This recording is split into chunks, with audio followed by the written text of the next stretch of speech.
We are Odyssey's 49ers Web Zone No Huddle podcast. I'm Al. He's Brian. Another football Sunday is in the books, or almost in the books. We're recording this about 7 o'clock Eastern, 4 p.m. Pacific on a Sunday. And things are starting to take shape, Brian, in the NFL and in the playoff picture. And I'll tell you what, man, on these Sundays, I don't move some Sundays. Like, my family has infinite patience with me. Like, dude, I did nothing today. Nothing but watch football. I didn't shower. I mean, I ate. That's really about it. It's like I'm to the point where, like, some of these Sundays with football, like it's what I wanted to do, but like I almost feel bad about myself by this point in the night. Like, man, I accomplished nothing. I'm a waste on society. That's what I feel like tonight. Do you have a Sunday ticket? Are you watching like all the games, most of the games? Because I would say I'm beholden to whatever's on my TV screen locally, because I don't have the Sunday ticket, mainly because I'm local to the 49ers, so I don't have to, because I will get every 49er game. I'm a big fantasy guy, and I like the red zone.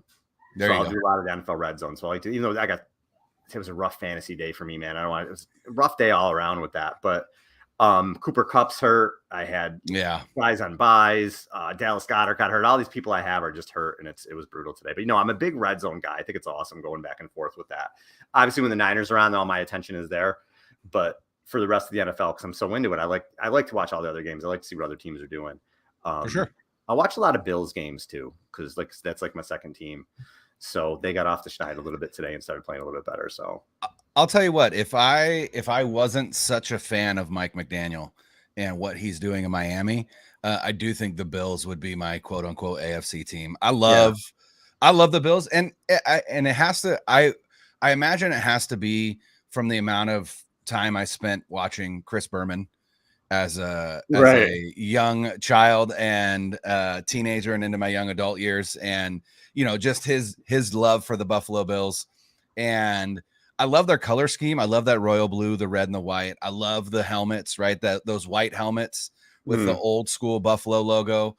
There were a couple hats that they had last year where I almost purchased them, and I'm like, it just feels weird to wear another team's hat. I'm not sure.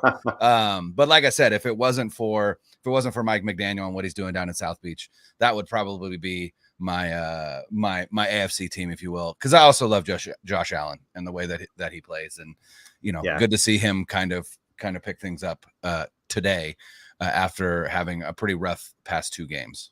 Yeah, and the Bills as a team, like their PR team, have been great to me. I've covered a couple games in Buffalo, and they're just awesome to work with. Yeah, I mean, just top notch, really easy to work with. They make things easy. It's not one of those things where they're, oh, well, we're not giving you credential or anything. They're great. They're awesome to work with. So they've been really good to me. So when an organization's that good to you, it's hard not to kind of root for them too and stuff like that. So absolutely, definitely cool. But yeah, so looking at the NFL today, and I thought we'd start with this, Brian, really looking at the NFC playoff picture, because I think things are starting to get interesting, but not in the way that I thought it would. So I don't know, maybe about a month or so ago, we were talking, and I said, the Niners have to probably get to 10 wins because there's going to be other teams that are right there. They're probably going to have to get 10 wins and win the division.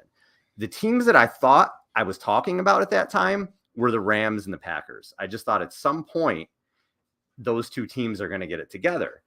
And they haven't, and it doesn't look they're going to. The Rams look like one of the worst teams in the NFL. Kupp's probably going to be out for the year because they're not doing anything. Stafford had another concussion today. He's probably out. And the Packers, I don't know what the hell their story is.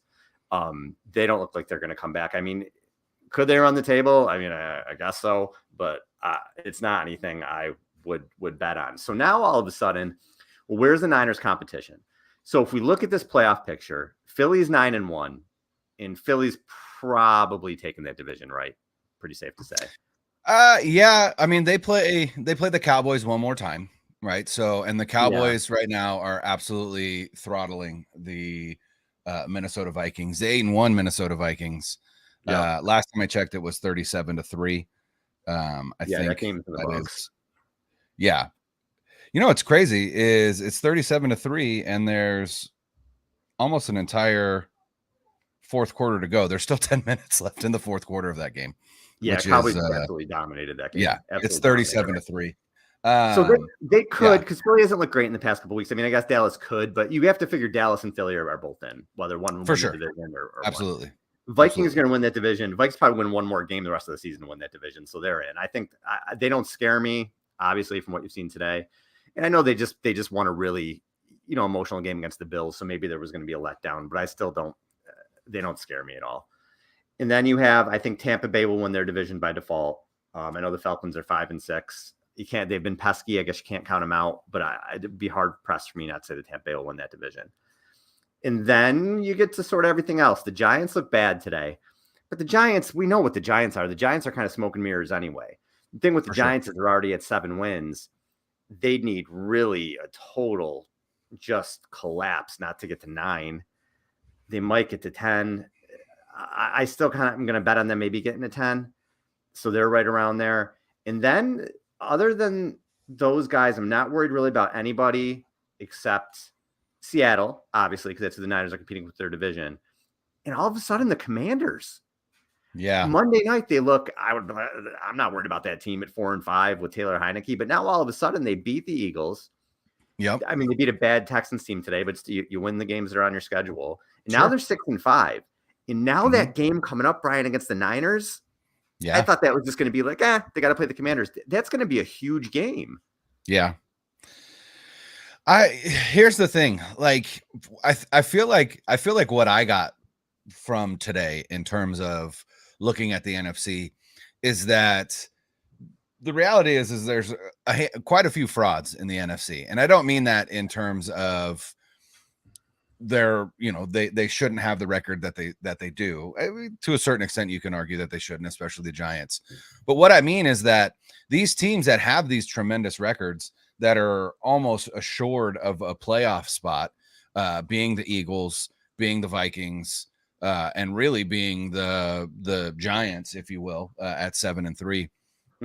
All 3 of those teams don't look nearly as good as what their record indicates that they are. Right. The Eagles lost to the Commanders and then came out and damn near lost to the Fighting Jeff Saturdays of Indianapolis. So, and it took and hey, good for Jalen Hurts that he led a game-winning drive in the fourth quarter to pull out a victory against a plucky team. Right. But you're starting to see some cracks, at least I think, in terms of what that team is.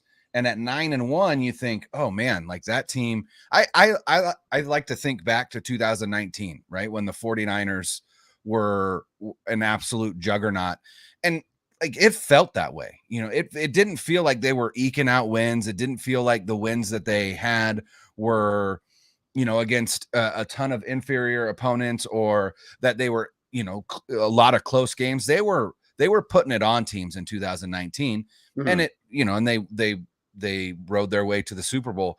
The Eagles, it doesn't feel like they're doing that. It feels like they're a solid team. I'm not saying that they're not. The thing that they have that is always going to be a factor in the playoffs is a good offensive line, and they now have I would say a revamped defensive line. Right, they lost their rookie D tackle who was very key in their run against the run. They've brought in a couple. What would you call them? I lost the word, but they brought in Ndamukong Suh and they brought in Linval Joseph. Right, 2 guys that were sitting on their couch 2 weeks ago. Maybe, but some 2 guys that really they thought, you know what, we just need to beef up the middle, stop the run. The Vikings, again, what they did against the Bills was unbelievable, but at the same time, you play that game 100 times, that's not going to happen again. Right. Everything that had to go right for them to win that game, not going to happen again. So, and now the Vikings are getting absolutely blown out of the water. I believe in their own building, right? That's in Minnesota. It's in Minnesota. Yeah. 40-3 now is that score. So you look at it and you go, like I look at the top and I'm not all that worried. I'm not all that worried about these teams. These teams don't look like they are built for January specifically. But you look at some of the teams that could be, in the dance. You look at the Seahawks, you look at the Bucks, you look at the Cowboys, and you look at the 49ers and the Commanders, and you go, those are teams that have they kind of have the script, if you will, Right. to make a run, right? Which is strong line play, strong running game, a quarterback who, at least with the Cowboys, a quarterback who can manage the game, can put the game on his shoulders. I don't know that the 49ers have that, even though Jimmy Garoppolo is playing some of his best ball. Mm-hmm. So it's an interesting picture to me. It gives me more confidence in this 49ers team and what they could be able to do in an NFC playoff. But at the same time, it is more crowded now than we thought that it would be, especially with the Commanders at 6-5 now, and even the Falcons at 5-6. The 49ers are 5-4. If they win this weekend, if they win tomorrow night, they're in first place in the West, which would be great, Right. and start to control their own destiny. But yeah, it's a more crowded picture than I anticipated. And it's all about who gets hot now, right? It's all about who's playing their best football this time of year. The thing that, we've talked about it ad nauseum, which worries me with the Niners, is just their consistency. I mean, they're pretty close to being 4-5. They didn't, the Chargers were tough, so they have to get it together. But me, I like to look at schedules. I always like to see what's going on. So I want to look at Seattle and Washington and kind of just, again, see what we think right now, right? So Seattle was on a bye this week and they're 6-4. They come back, they play the Raiders. Tell me win or loss, I guess. Win. Okay. Then they play they're at the Rams. Win. Then they're home against Carolina. I mean, I'm going to call that a win just because, Carolina's 3-7, but Carolina's a little bit more plucky since Matt Rule was shown the door. Yeah. They're not very good, but they at least show out each week. It looks like they try and be competitive. They lost, but yeah, it's I'm going to say win. Yeah. So we have them at 9-4. I think I agree with you. And then there's the showdown on Thursday against the 49ers, which is going to be Big L. All right. So we'll say 9-5. Then they're at KC. I'm going to call that an L as well. 9-6. Then they're home against the Jets. I don't know. That's a tough game. I mean, the Jets, and we're going to talk about it in a little bit. Yeah, their quarterback's awful. Their quarterback is terrible. But the Jets could also be fighting for a playoff spot at that point. Both teams could. Yeah. The Jets are 6-4, along with the Patriots. The Dolphins are 7-3. They're on a bye, and now the Bills are with their win today. The Bills are 7-3. So that division is far from over, and so it does look like it's going to go deep into the season before that gets figured out. And then, on top of that, you're also looking at, the Jets are even at 6-4, the Jets are the 7 seed right now. Now, granted, the Bengals and Steelers are playing right now. That's actually a close game. I don't know if that game has finished yet or not. It has not. 27-23 Bengals, with, again, a shade over 10 minutes left in the fourth quarter. So that game's far from over. But everybody else, I mean, once you get past the Bengals at 5-4, the AFC is the Colts at 4-6-1, the Broncos at 3-6, the Steelers at 3-6, the Jaguars at 3-7, the Browns at 3-7, the Raiders at 2-7, and then the Texans at 1-8-1. So, it really is going to come down to the Bengals, Chargers, Jets, Patriots, right? It's the Chargers in the AFC West and the Bengals in the North that are going to be battling with the other NFC or the other AFC East teams for a spot. So the Jets could still be competing for a playoff spot. So, I think you go who has the better quarterback. And at this point, Geno Smith is better than Zach Wilson, which is not a sentence I expected to say in the year of our Lord 2022. But Zach Wilson going into Seattle on New Year's Day, I find that hard. Yeah. And then they finish up against the Rams. So you have nothing to play for. Yeah, they're going to have their bags packed now. You're lucky the Rams show up to that game. Yeah, they do. So Seattle could be looking at 11-6.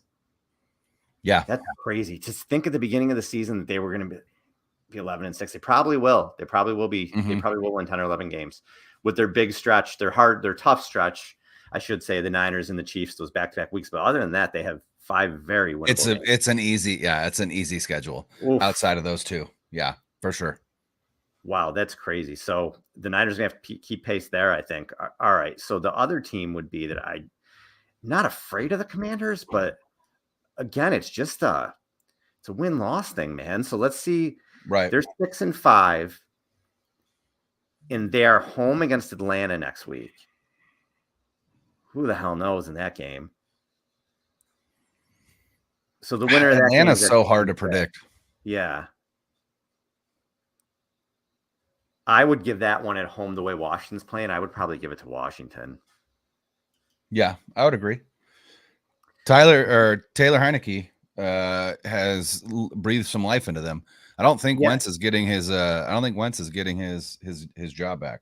He said it after the game. Rivera said he's going with Heineke from now. So Good. Wentz again, just how he's fallen from 2017 is just crazy. But this is probably his last chance. I can't imagine him getting another. I think he's a backup from now on. But okay, so we give them a win there. Then they're at the Giants, have a bye, and then home against the Giants. Oh, wow. Interesting. So the way I look at those, I always look at division games like that as a split, personally. Yeah. Probably fair. So if they're 6-5, 7-5, 7-6, 8-6, and then a gigantic game against the Niners on Christmas Eve. Yeah. I don't even think I realized that was Christmas Eve. Yeah. So the Niners, Seattle's got that tough. The Niners too. The Niners have played Seattle and then Washington back to back. That's that Seattle game is a Thursday game too, which I hate. It's yep. And then already a division game. Yeah. So I still would think the Niners. I think the Niners are going to win that game though. They're better. They're better than the Commanders. They just are. They're. All right. I don't think that Commanders offense is very good, and the 49ers defense is better than any defense that Washington. Washington, their wins, they've beaten the Jaguars. They've beaten the Bears 12-7.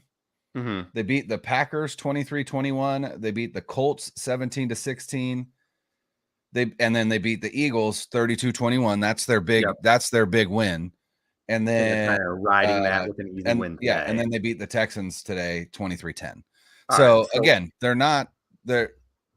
they're winning games, and you got to give it to them, but not in an impressive fashion, and not in a fashion that I would be afraid of going into that Christmas Eve game. So it'll be interesting to see what happens between them and the Giants in those two games. So we have them 8-7 going into week 17 home against Cleveland. Yeah, well, what's his face will be back for Cleveland. I mean, Cleveland at this point doesn't really have anything to play with. Play for. They're 3-7. But I imagine that they're going to be throwing things out there to try and determine what they have in Deshaun. So that'll be an interesting game. And then they finish against Dallas, which who knows where if Dallas is going to need the game, not need the game. And I would say that will be the interesting point, because again, they're only 2 losses behind the Eagles right now. So they might still have something to play for. If they finish, they'd have to finish 4-2, which means they finish 6-2. I'd find that hard to believe.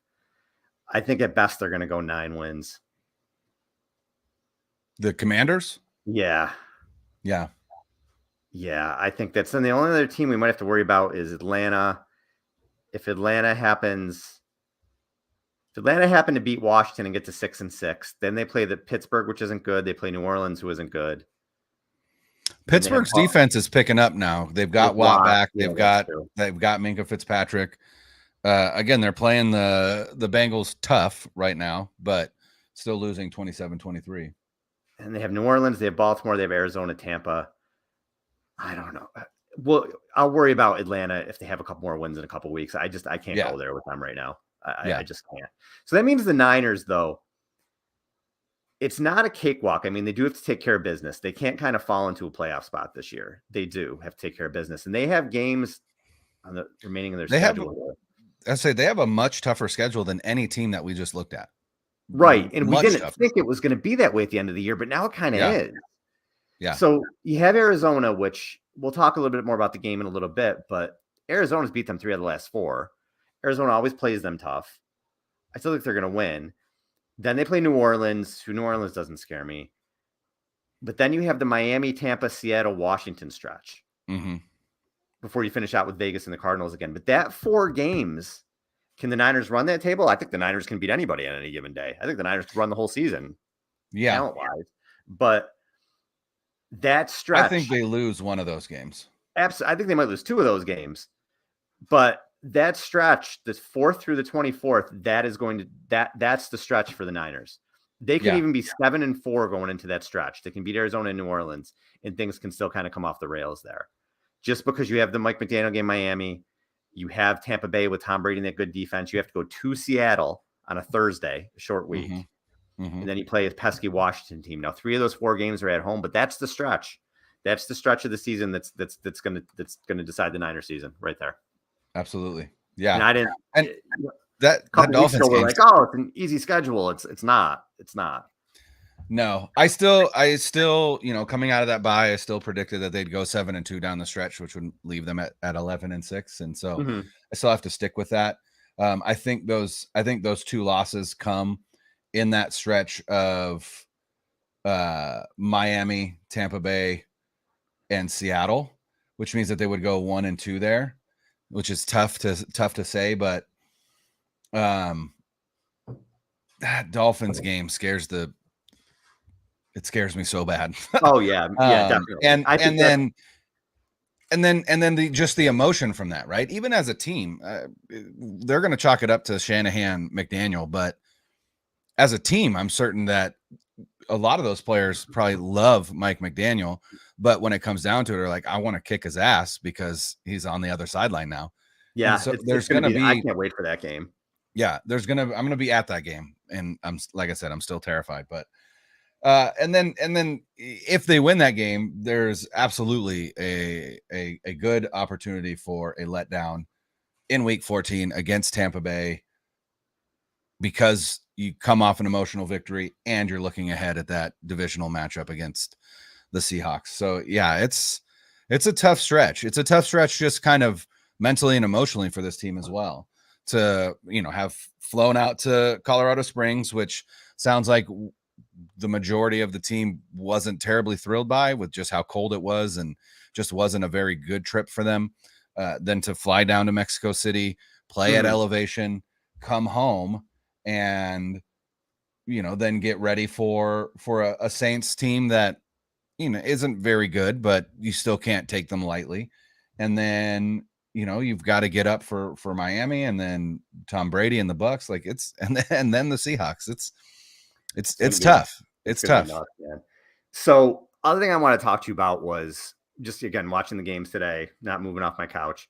I cannot get over. I really love this quarterback class of 2021 coming out. And even last year watching him play, Davis Mills, he had a pretty good year last year for a rookie. And I said, oh, maybe he could. I didn't think he was going to be like elite, but I thought maybe, hey, this guy could be a starter in the league. These quarterbacks they're terrible.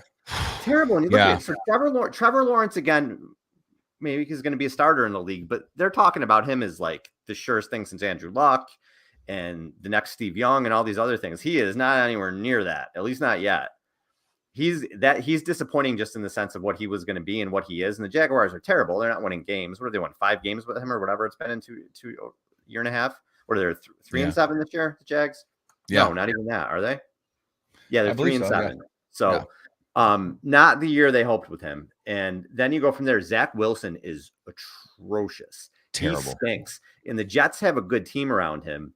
So maybe they should just go with Mike White or Joe Flacco or whoever and try to salvage the season. I know it's the second pick overall, so you don't want to give up on it like that, but you also don't want to waste a playoff season with a good team. And right. He said after especially the game, in that market. Yeah, I was going to say that. So he said after the game today, a reporter asked him, and it was a loaded question, do you feel responsibility or something like that? Does the did the offense let the defense down? Is okay, what the question was the wording. Yeah. He said no, period. Right. No. So the way you say that, regardless of what you think, especially if you play in New York, you could say no, but I need to be better. I don't feel that, but I'm the quarterback. I need to be better. That's all you have to say. Even if you don't believe that and you think some crazy idea that he played well, you still have to say that. If you didn't say that, it's PR 101. You just say, I need to be better. They're going to eat him alive in New York. When I saw that, I'm like, oh man, you lost to the Patriots again. And I don't know why the hell they're kicking 14 in anybody.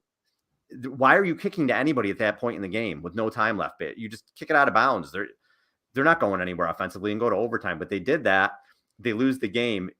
They're going to be all over Zach Wilson. Like, it's going to be a feeding frenzy here in New York. Like, they're going to destroy him. It's going to be pretty comical. But he sucks. Trey Lance at number 3 is a big TBD. And he's been disappointing in the sense that he hasn't been able to get on the field, but we have no idea what he is. Justin Fields has been very exciting lately. I hope his shoulder injury isn't too bad. He banged up his shoulder today. He's getting there passing. He's throwing some interceptions at the end of the past couple games, but again, he's learning. But certainly the arrow looks like it's pointed up with him. He's sort of a unique person. So you got to say the Bears are probably happy with that. Mac Jones looks lost. Absolutely lost. Night and day from last year. Maybe he's having trouble in this offense, but he doesn't look like he's going to be much more than a middling quarterback or even a backup. I think, like I was saying, if Derek Carr gets cut, I could see him going to the Patriots. I don't think they're going to stick with Mac Jones if there's a vet out there. Because they have a pretty decent team too. You know, they're winning despite having a quarterback. And then Davis Mills, nobody expected anything in the 3rd round, but he's awful. He's almost non-functional. So I can't believe when we looked at that class and who should the Niners take? And well, it's kind of scary, man. You may end up having a lot of busts in there. Yeah, you know, it's interesting. The Trevor Lawrence thing, I think, is the most interesting to me right now, just because, like you said, he was touted as the best prospect coming out since Andrew Luck, and he looks nothing like Andrew Luck. And that's, but also, to be fair, that's a tough comparison. Andrew Luck was generational in his play and in coming into the league. So maybe that's not fair, but at the same time, you're talking about a guy that was the number 1 recruit out of high school, right? In the same class as Justin Fields. And I remember watching Trevor Lawrence and Justin Fields on an ESPN program that was for that, was it QB 11, Elite 11? That's what it is. The Elite 11 program, which was at the time being run by Trent Dilfer. And I remember watching him in high school, and then he went to Clemson and started as a freshman and you know, just looked incredible. So for him to be as bad as he is, granted, he went to Jacksonville. He had a terrible situation last year. It's better this year. And maybe it was, maybe as a fan, or maybe as analysts and as fans and content creators, maybe we thought he should take a step this year, and maybe really it should be that this is really, let's judge this as his rookie year with an actual NFL football coach. And let's, you know, and hopefully maybe next year is when he takes a step. We'll see. Zach Wilson, he just looks terrible. He looks god awful. And you know what? It was interesting. It's interesting for you to talk about him in the media there. Zach Wilson spent his entire life in Utah, right? He grew up in Utah, and then he went to BYU. I think some people said something when he was drafted by the Jets that, you know, maybe that's going to be a tough transition for him.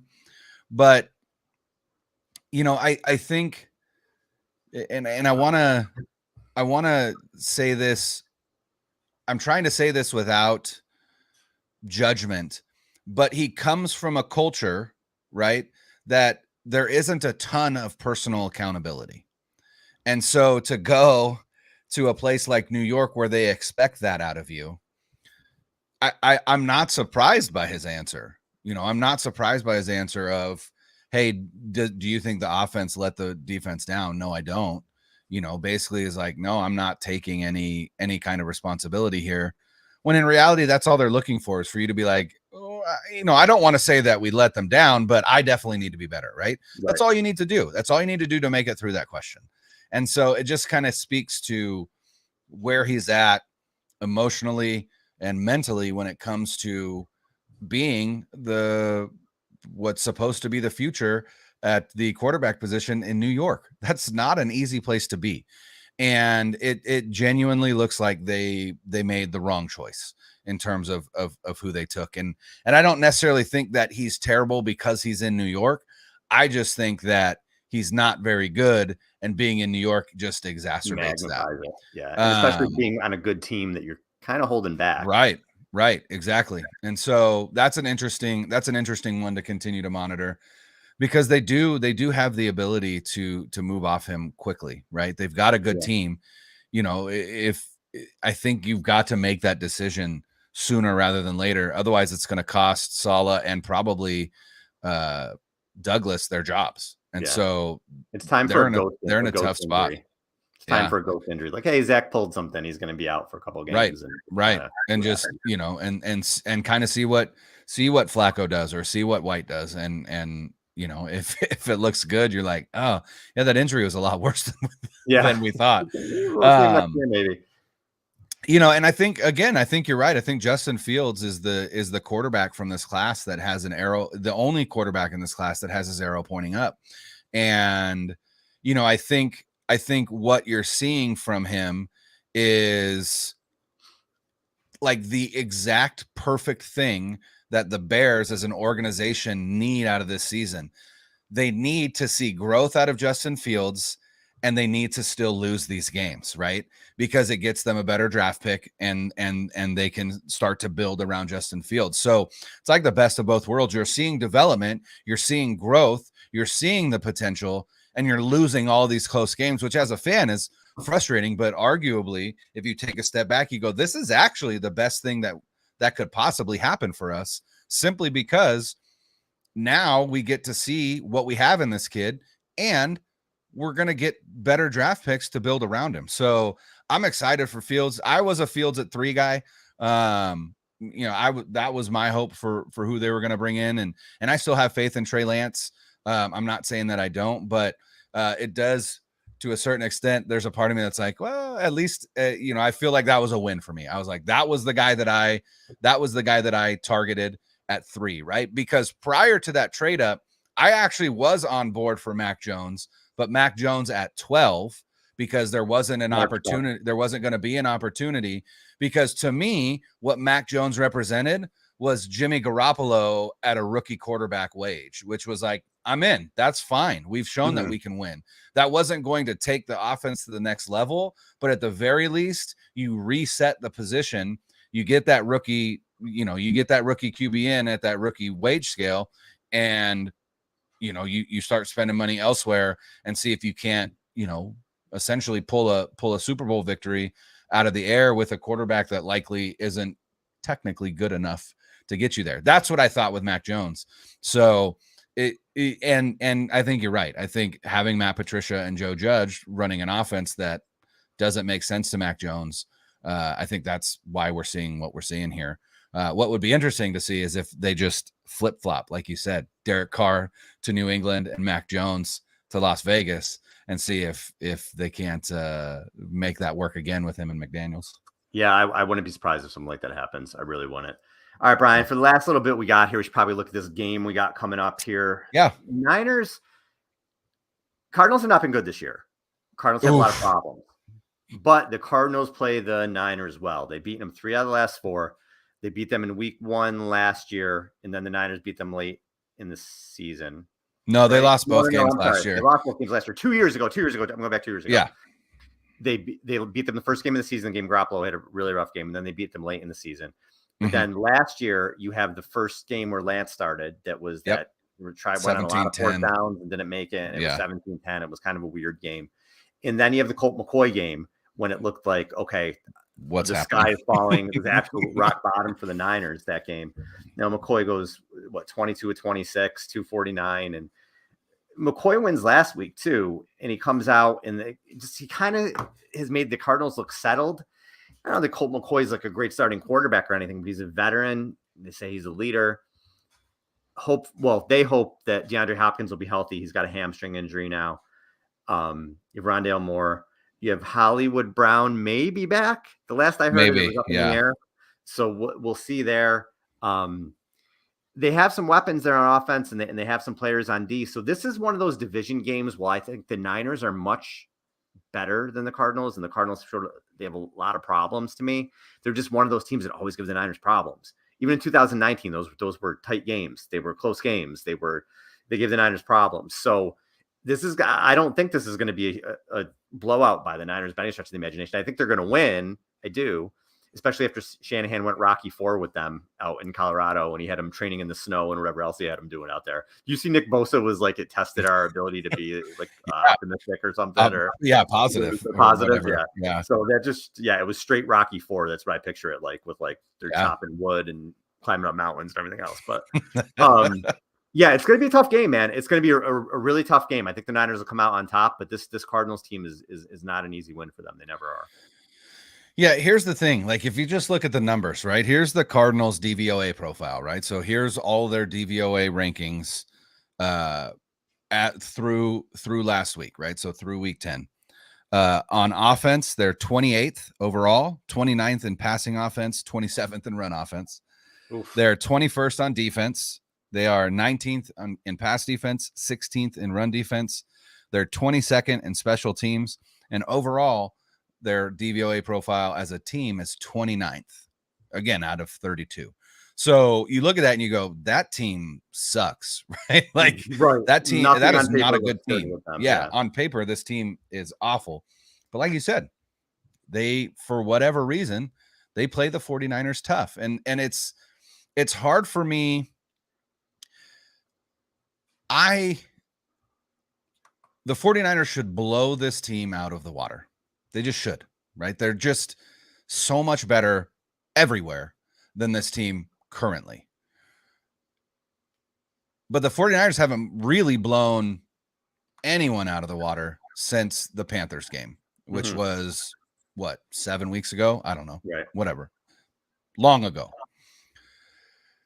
This team, for whatever reason, is just not disciplined enough to just put all three phases together and just put it on a team like, let's say, the Cowboys did against the 8-1 Minnesota Vikings today, right? That game still isn't over. Last I checked, it was 40-3, and now it is. Oh, it looks like it did end. It did end at 40-3.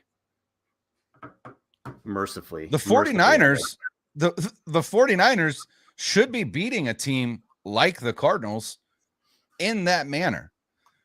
Will they? I doubt it. I doubt it. And that's what's frustrating, right? It's like, that's what I'm dying to see from this team, is just 1 week where they just put it all together. Let me back up.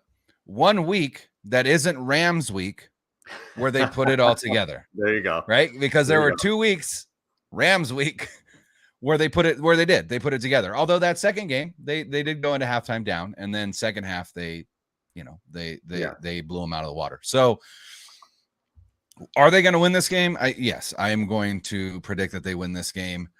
Should it be close? No. Will it be close? Maybe. But it's just hard. It's hard for me. See, here's the thing. Before this season started, right, I came up with what I thought was one of my most clever ideas, which was, you name week 10 of the NFL the Kingsbury Cliff, because up until this point, Cliff Kingsbury teams have been amazing up until halfway through the season, and then they've been god-awful for the second half. They've just fallen off a cliff, right? So week 10, which is halfway through the season now, it's the Kingsbury Cliff. Well, Cliff Kingsbury said, you know what? I'm going to change it up this year. I'm going to suck in the first half. And then maybe, perhaps, that means that we'll be good in the second half. I don't know. Hopefully not. We'll see. Because to be perfectly honest, this game could be a springboard for them. It really could, for their second half. And I mean, they're still pretty injured. Their O-line is not good. Their running game is awful. Like you said, Kyler Murray is not playing, although maybe that's a good thing for this team, because it sure seems like for all of why Cliff Kingsbury drafted Kyler Murray, which was this is the guy that I wanted at Texas Tech, sure seems like they don't like each other anymore. Or at the very least, Kyler doesn't like Cliff. Maybe it's not, maybe it's not reciprocal, but I don't know that I've ever seen a 49ers quarterback just straight up yell at Kyle Shanahan to calm the F down in the middle of a game. Like Kyler Murray did 2 weeks ago or whenever that was. So maybe it's a good thing that Colt McCoy is in, because it tells that team, run your routes well, run crisp routes. The ball's going to be there, right? That's Colt McCoy's game. Right. Kyler Murray's game is, just run your route and then look back and see where I'm at. And if I'm scrambling to the left, then start to drift to the left, right? I'll find you, whatever. It's backyard ball. And Colt McCoy allows them to be more of I would say a cohesive offense. So do I think that this offense is good enough to beat this 49ers defense? We'll see, right? They do have DeAndre Hopkins back, and DeAndre Hopkins has proven to be a problem for this team. It'll be interesting to see if the 49ers just try and run their stuff, as you will, run the defense that they normally run, or if they say, you know what, Mooney Ward, you're on DeAndre Hopkins this game, right? We're going to put you on Hopkins. We're going to shade coverage that way, and then we're going to make other players beat us, because like we said, there really isn't anybody else except Hollywood Brown. We don't know if Hollywood Brown's playing or not. Yeah. Hollywood Brown and DeAndre Hopkins have not played in the same game yet this season. Zach Ertz is out, obviously. He just had surgery. Yeah, so Ertz is out. So should the 49ers blow this team out? Absolutely. I will say this. Probably not. Right. And one thing the Cardinals do is they turn the ball over. They have 14 turnovers this year. And I think they had 3 games with multiple turnovers, 7 fumbles, and 7 interceptions. So when the Niners get in trouble, I mean, any team will get in trouble when they turn the ball over, but we know that the Niners tend to shoot themselves in the foot. So that could be something to look out for if they turn Jimmy over a couple of times, because Jimmy's been great not throwing picks. Maybe that's coming at some point soon. Here's the thing. This is Jimmy Garoppolo's second opportunity this season to, for the first time as a 49er, go 3 straight games without throwing an interception. He had done that. Yeah. And he had done that against the Seahawks and the Panthers, and then had that opportunity against the Falcons through 2 interceptions. Now he did it against the Rams, and he did it last week against the Chargers. Now he has the opportunity to do it against the Cardinals. And if he does, that will be 3 straight games without an interception for the first time in his 49ers career. That would be huge. He can prove a lot of people wrong this season. He really can. He could really kind of have Alex Smith-like redemption if he keeps doing what he's doing, but we'll see. We'll see. And not only that, I was to say, and that will give him, there's going to be a spot for him next year if he can do that. If he can show out, he'll have a starting job somewhere in the NFL. Year. Absolutely. Yeah. The quarterback position has been awful this year in a lot of places. Yeah. He's going to start somewhere next year. Unless he falls off a cliff the last half of the season, he's going to start somewhere next year. Absolutely. So, all right, I think it's going to be close. I'm going to say 27-23 Niners. I think they're going to win, but I think it's going to be closer than it should be and drive us all crazy like it normally does. Like I said, I don't think they're going to blow them out. I do think that they're going to score on them.